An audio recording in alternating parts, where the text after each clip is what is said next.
1857 की क्रांति के बाद सुधारों और राजनीतिक चेतना का काल। ब्रिटिश सरकार द्वारा 1857 के विद्रोह को सफलतापूर्वक कुचल दिया गया। फिर भी ब्रिटिश सरकार इस निष्कर्ष पर पहुंची कि उसे भारत में अपना साम्राज्य बनाए रखना है तो ईस्ट इंडिया कंपनी के स्थान पर उसका स्वयं का प्रत्यक्ष नियंत्रण रखना आवश्यक है। इसके बाद 2 अगस्त 1958 को ब्रिटिश संसद द्वारा एक अधिनियम पारित किया, जिसके तहत ईस्ट इंडिया कंपनी का शासन समाप्त हुआ और ब्रिटेन की महारानी की साम्राज्य घोषित किया गया। 2 अगस्त 1958 को यह घोषित हुई। महारानी विक्टोरिया की यह घोषणा 1 नवंबर 1958 को इलाहाबाद में एक दरबार में आयोजित भारत के प्रथम गवर्नर जनरल या वायसराय लॉर्ड कैनिंग द्वारा पढ़कर सुनाई गई। लखनऊ का यूपी का कोर्ट है जो इलाहाबाद में। महारानी विक्टोरिया की इस घोषणा के परिणाम स्वरूप भारत के सभी देशी राजा पूर्ण रूप से महारानी के अधीन हो गए। भारत के देशी राज्यों को यह विश्वास दिलाया गया कि उनके सभी अधिकारों की रक्षा की जाएगी और सभी रीति रिवाजों और परंपराओं का पालन किया जाएगा। राजस्थान के राजा महाराजाओं द्वारा घोषणा का स्वागत। राजस्थान के सभी राजाओं ने महारानी विक्टोरिया की घोषणा का उत्साहपूर्वक स्वागत किया। कई राजाओं ने तो अपनी स्वामी भक्ति प्रकट करने के लिए समारोह भी आयोजित किए, जो इस बात का प्रमाण है कि राजा महाराजा हर कीमत पर अपनी गद्दी बचाए रखना चाहते थे। जोधपुर, नीमच और प्रतापगढ़ में समारोह आयोजित कर प्रसन्नता प्रकट की गई। नीमच में ब्रिटिश पॉलिटिकल एजेंट को सलामी दी गई और रात्रि में आतिशबाजी की गई। मेवाड़ में सार्वजनिक स्थानों पर रोशनी एवं आतिशबाजी की गई व यूरोपीय सैनिकों को रात्रि भोज दिया गया। उदयपुर महाराणा ने ब्रिटिश महारानी को एक खरीदा भेजा गया, जिसमें भारत में ब्रिटिश शासन स्थापित होने पर प्रसन्नता व्यक्त की गई। खरीदा एक लिफाफा जिसमें राजाओं के आदेश पत्र आदि भेजे जाते थे। खरीदा एक लिफाफा पत्र जिसमें राजाओं के आदेश पत्र आदि भेजे जाते थे। इसके बाद देशी राज्यों ने ब्रिटेन के साथ नमक, रेलवे, मुद्रा, डाक और निष्क्रमण संधियां की, जिसके परिणाम स्वरूप राज्य में संचार साधनों और रेल सुविधाओं का विस्तार हुआ। ब्रिटिश पॉलिटिकल एजेंटों द्वारा राजस्थान के राजाओं महाराजाओं को अपने अपने राज्यों में प्रशासनिक, सामाजिक और आर्थिक सुधार लागू करने का परामर्श दिया, जिसका परिणाम यह हुआ कि ब्रिटिश पॉलिटिकल एजेंट राजा महाराजाओं के आंतरिक कार्य में हस्तक्षेप करने लगे। मेवाड़ राज्य में सुधार। 16 नवंबर 1961 को महाराणा स्वरूप सिंह की मृत्यु के बाद उसके उत्तराधिकारी शंभू सिंह अवयस्क थे, अतः राज्य संचालन के लिए ब्रिटिश पॉलिटिकल एजेंट द्वारा एक परिषद की नियुक्ति की गई, लेकिन यह परिषद सफलतापूर्वक कार्य संचालन नहीं कर पाई और मेवाड़ का प्रशासन भ्रष्टाचारी हो गया। 19 अगस्त 1863 को तत्कालीन पॉलिटिकल एजेंट कर्नल ईडन ने एक आदेश जारी कर मेवाड़ का समूचा प्रशासन स्वयं ने संभाल लिया। इस आदेश का नागरिकों और जागीरदारों ने विरोध किया और स्थिति तनावपूर्ण हो गई। जागीरदारों ने ब्रिटिश सरकार को एक पत्र लिखकर मेवाड़ का प्रशासन 5 व्यक्तियों की एक परामर्शदात्री समिति को सौंपने की मांग की। इस अवधि में मेवाड़ में कानून का शासन नहीं था। शिशुओं को खरीदना, बेचना और अभियुक्तों को बर्बरतापूर्वक दंड देना एक सामान्य बात थी। राजस्व एकत्रित करने की पद्धति में बदलाव के परिणामस्वरूप मेवाड़ राज्य की आय भी बढ़ गई। सामाजिक सुधार के तहत शंभू रतन पाठशाला, राजकीय विद्यालय व राजकीय अस्पताल की स्थापना की गई। शहर में नागरिकों की सुरक्षा हेतु सशस्त्र सैनिक तैनात किए गए।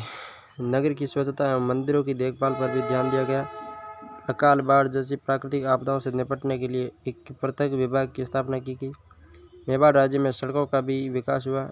एक सरकारी आदेश जारी कर सती प्रथा रोकने, बेकार के लिए जाने और स्त्रियां, बच्चों के क्रय विक्रय को समाप्त घोषित किया गया। इसी दौरान 23 सितंबर 1863 को ब्रिटिश सरकार द्वारा एक आदेश जारी कर आन प्रथा को समाप्त किया गया। सितंबर 1863 में आन प्रथा को समाप्त किया। यदि कोई व्यक्ति भविष्य में किसी को आन प्रथा की शपथ दिलाएगा वह दंड का भागी होगा। उक्त सभी सुधारों को मेवाड़ के जागीरदार, अधिकारी और आम जनता ने रीति रिवाजों और परंपराओं में ब्रिटिश सरकार का खुला हस्तक्षेप माना। इसका विरोध प्रकट करने के लिए 30 मार्च 1864 को समूचे शहर में हड़ताल की गई। नगर सेठ चंपालाल के नेतृत्व में 3000 लोगों ने कैप्टन ईडन के निवास के सामने प्रदर्शन किया, जिसमें उन्होंने अन्न प्रथा शुरू करने, स्त्रियों और बच्चों का क्रय विक्रय जारी रखने और व्यापारियों को परेशान नहीं करने की मांग की। 1870 के आसपास मेवाड़ राज्य को जिलों में विभाजित किया गया, सेना का पुनर्गठन किया गया, रेलवे बिछाई गई। महाराणा शंभू सिंह की मृत्यु के बाद महाराणा सज्जन सिंह के समय भी सुधार जारी रहे। इजलास खास महाराणा सज्जन सिंह ने 10 मार्च 1877 को एक नई काउंसिल इजलास खास सज्जन सिंह ने 1877 में इजलास खास की स्थापना कर दीवानी और फौजदारी न्याय प्रणाली में सुधार किया। न्याय प्रणाली में सुधार के लिए इजलास खास की स्थापना की गई, जिसके विरोध में उदयपुर शहर में व्यापारियों ने पुनः हड़ताल रखी। नगर सेठ चंपालाल व कुछ अन्य व्यापारियों को गिरफ्तार कर जेल भेजा गया। महाराणा ने कठोर कार्रवाई की धमकी दी तो हड़ताल वापस ले ली गई। बीकानेर राज्य में सुधार। महाराजा सरदार सिंह 1851 से 1872 के शासनकाल में बीकानेर राज्य की प्रशासनिक और सामाजिक स्थिति अत्यंत दयनीय हो गई थी। राज्य के दीवान पंडित मनफूल पर भी महाराजा का विश्वास नहीं रहा।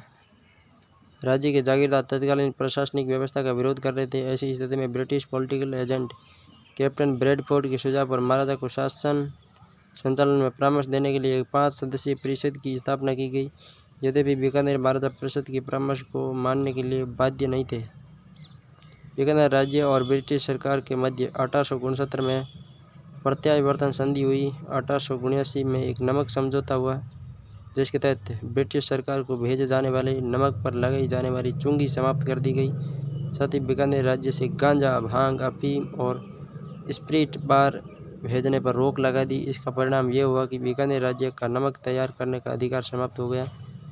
1879 में रेल, डाक और मुद्रा संबंधी समझौते हुए। महाराजा डूंगर सिंह के शासनकाल में 1883 में जागीरदारों से वसूला जाने वाला एक प्रकार का कर है रेक की वसूली के दौरान संघर्ष की स्थिति उत्पन्न हो गई। स्थिति पर काबू पाने के लिए ब्रिटिश सैनिकों की सहायता ली गई। 1893 में सामंतों व सरदारों के बच्चों को शिक्षा देने के लिए बीकानेर में वाल्टर नोबल स्कूल की स्थापना की गई। सामंतों व शासकों के बच्चों को शिक्षा देने के लिए वाल्टर स्कूल बीकानेर में खोली गई 1893 में। जोधपुर राज्य में सुधार। महाराजा तखत सिंह के समय 29 दिसंबर 1868 को एजीजी के सुझाव पर जोधपुर राज्य में शासन संचालन के लिए एक पृथक से मंत्रालय की स्थापना की गई। ब्रिटिश सरकार के साथ 1868 में प्रत्यास्थापन संधि और 1870 में नमक संधि की गई, जिसके तहत डीडवाना, पचपदरा, फड़ौदी और लूणी के नमक उत्पादन केंद्र ब्रिटिश सरकार को पट्टे पर दे दिए गए। 1870 के लॉर्ड मेयो के अजमेर दरबार के समय महाराजा तखत सिंह द्वारा किए गए व्यवहार से ब्रिटिश सरकार प्रसन्न नहीं थी, इसलिए 1870 में प्रशासनिक व्यवस्था में सुधार के लिए जोधपुर राज्य का प्रशासन महाराजा तखत सिंह के पुत्र जसवंत सिंह को सौंप दिया। जसवंत सिंह के प्रयासों से राज्य में शांति व्यवस्था स्थापित हुई। उन्होंने राजनीतिक सुधार के साथ भू राजस्व व्यवस्था को सुधारा, आबकारी कर व्यवस्था में परिवर्तन किया, समूचे राज्यों को 5 क्षेत्रों में विभाजित किया, प्रत्येक क्षेत्र के लिए एक इंस्पेक्टर नियुक्त कर दिया। 1898 में विदेशी शराब विक्रय के लिए लाइसेंस पद्धति प्रारंभ की गई। बीकानेर राज्य की मुद्रा पर शाह आलम के स्थान पर महारानी विक्टोरिया का चित्र छापा जाने लगा। आधुनिक पद्धति के नए स्कूल खोले गए। 1893 में जसवंत कॉलेज की स्थापना की गई। 1888 में राजपूत जाति का विकास और उनकी सामाजिक कुरीतियों को दूर करने के लिए तत्कालीन एजीजी कर्नल वाल्टर के नेतृत्व में वाल्टर कृत राजपूत हितकारिणी सभा की स्थापना की गई। 1896 में राजपूत बालकों को शिक्षा देने के लिए एल्गिन राजपूत स्कूल की स्थापना की गई। जयपुर राज्य में सुधार। जयपुर में 1867 में 8 सदस्यों की एक राज्य परिषद बनाई गई, जिसे प्रशासनिक विभाग सुबुद्ध किए गए। 1860 में पुलिस नियम बनाए गए। 1844 में महाराजा कॉलेज की स्थापना हुई। महाराजा कॉलेज 1844। 1875 में संख्या बढ़कर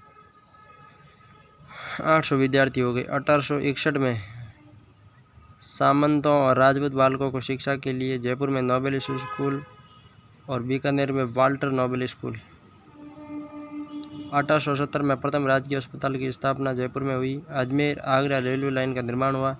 डाक तार व्यवस्था स्थापित हुई। 1868 में जयपुर नगर में नगरपालिका की स्थापना हुई। 1865 में सर्वप्रथम नगरपालिका कहाँ पे बनी? माउंट आबू में। और 1868 में जयपुर नगर में नगरपालिका की स्थापना की गई। उस समय सांबर झील पर जयपुर व जोधपुर राज्यों का संयुक्त अधिकार था। ब्रिटिश सरकार ने दबाव डालकर 1869-70 ईस्वी में दोनों राज्यों से समझौते कर सांबर झील पर पूर्ण से अपना नियंत्रण कर लिया। कोटा राज्य में सुधार। 1857 के विप्लव के बाद ब्रिटिश पॉलिटिकल एजेंट के सुझाव पर माराव कोटा ने राज्य में अनेक सुधार लागू किए। 1862 में राज्य को अनेक जिलों में विभाजित कर प्रत्येक जिले का प्रशासन एक जिलेदार को सौंप दिया। छात्र छात्राओं के लिए स्कूल की स्थापना। 1872 में राज्य में प्रथम अस्पताल की स्थापना व दवाइयाँ खरीदने के लिए धनराशि स्वीकृत करना जैसे सुधार कार्य किए गए। कानून व्यवस्था की स्थिति सुधारने के लिए पुलिस विभाग का पुनर्गठन किया गया।